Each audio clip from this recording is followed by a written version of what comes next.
जे आम्ही बोललो ते करून दाखवलं। आज काही लोक एकमताने इकडे झालं। आज जी भरती होतीये पोलिसांची आणि शिक्षक भरती, विजयराव, याच्यामध्ये या मराठा आरक्षणाचा लाभ या विद्यार्थ्यांना मिळणार। मुख्यमंत्री देवेंद्रजी असताना मी त्यांच्या सोबत होतो आणि त्यांचा जो प्रामाणिकपणा मराठा आरक्षणाला देण्याचा तो मी जवळून पाहिलाय। काही लोक त्यांना या ठिकाणी टार्गेट करण्याचा प्रयत्न करतायत, परंतु या महाराष्ट्रातला मराठा समाज सुज्ञ आहे। आम्ही जे काही काम करतोय या गतीमुळे सगळेजण सैरभैर झालेत आणि म्हणून मराठा समाजाला हे दिलेलं आरक्षण जे आहे हे टिकेल, त्याचा तात्काळ लाभ देखील आता सुरुवात झाली मिळायला। अध्यक्ष महोदय, त्याचबरोबर मराठा समाजाला आरक्षण देण्याची जी काही मी मागच्या वेळेस बोललो, 10% आरक्षण देखील दिलं। जे आम्ही बोललो ते करून दाखवलं। आज काही लोक एकमताने इकडे झालं। आज जी भरती होतीये पोलिसांची आणि शिक्षक भरती, विजयराव, याच्यामध्ये या मराठा आरक्षणाचा लाभ या विद्यार्थ्यांना मिळणार। एकमताने मंजूर केलं। बाहेर जाऊन म्हणतात मराठा आरक्षण दिले पण टिकणार नाही। अरे टिकणार नाही, आताच तर दिलंय, टिकेल कसं असं विचार करा। टिकणार नाही याची कारणं द्या आणि कसं टिकणार याची कारणं आमच्याकडे आहेत विजयराव।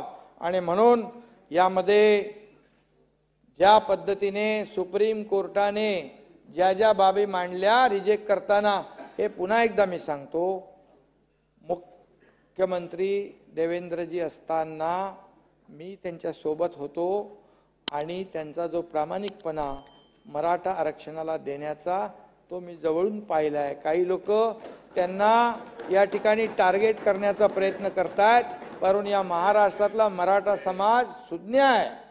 आम्ही मराठा समाजाला आरक्षण दिलं पण हायकोर्टामध्ये टिकवलं, पण दुर्दैवाने सुप्रीम कोर्टात सरकार बदलल्यानंतर ते रद्द झालं।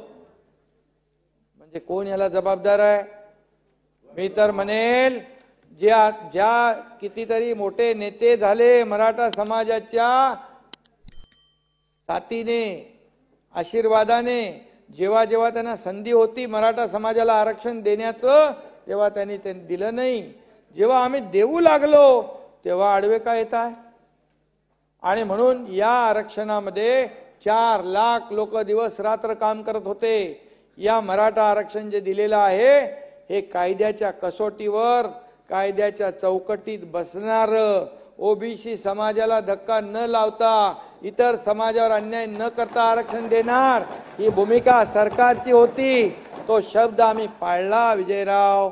तुम्हाला पण भीती होती, पण आम्ही सांगितलं होतं आणि कुणाला वाटलं नाही एवढ्या लवकर हे आरक्षण मिळेल, पण आरक्षण आम्ही दिलं। आणि बिलकुल यामध्ये जे आरक्षण दिलेलं आहे हे सॅम्पल सर्वे नाही, एक्सटेन्सिव्ह डिटेल मध्ये सर्वे केलाय। मराठा समाज सोशली एज्युकेशनली कसा मागास आहे हे सिद्ध करण्याचं त्याच्यामध्ये निरीक्षणामध्ये होतं। ते आम्ही मागासवर्ग आयोगाच्या माध्यमातून सिद्ध केलं। मागासवर्ग आयोगाचे अध्यक्ष, त्यांचे सर्व कमिटीचे सदस्य यांचं धन्यवाद जेवढे द्यावे तेवढे थोडे आहेत, कारण एक चॅलेंजिंग काम होतं। आणि म्हणून मला तर आपल्याला एवढंच सांगतो की काही लोकांना वाटत होतं हे मराठा आरक्षण मिळणार नाही। जेव्हा फेब्रुवारी आम्ही जाहीर केलं तेव्हा म्हणाले आता फेब्रुवारीत आचारसंहिता लागणार आहे, हे फक्त पळवाट काढण्याचा प्रयत्न आहे। परंतु हे सरकार पळवाट काढण्याचं काम करणार नाही, ही वाट शोधणारं सरकार आहे आणि देणारं सरकार आहे। आणि म्हणून यामध्ये काही लोकांनी देव पाण्यात बुडवले होते, परंतु त्यांचे त्या देवाच्या आशीर्वादाने मराठा आरक्षण आम्ही दिलं। आणि म्हणून काही लोक जातीमध्ये द्वेष पसरवण्याचा, विष कालवण्याचा प्रयत्न करतायत, परंतु हे सरकार कदापि त्यांचा जे काही प्रयत्न आहे तो सफल होऊ देणार नाही। सर्व समाजाला सोबत घेऊन काम करणारं हे सरकार आहे। आणि म्हणून आम्ही जे काही काम करतोय या गतीमुळे सगळेजण सैरभैर झालेत आणि म्हणून मराठा समाजाला हे दिलेलं आरक्षण जे आहे हे टिकेल, त्याचा तात्काळ लाभ देखील आता सुरुवात झाली मिळायला।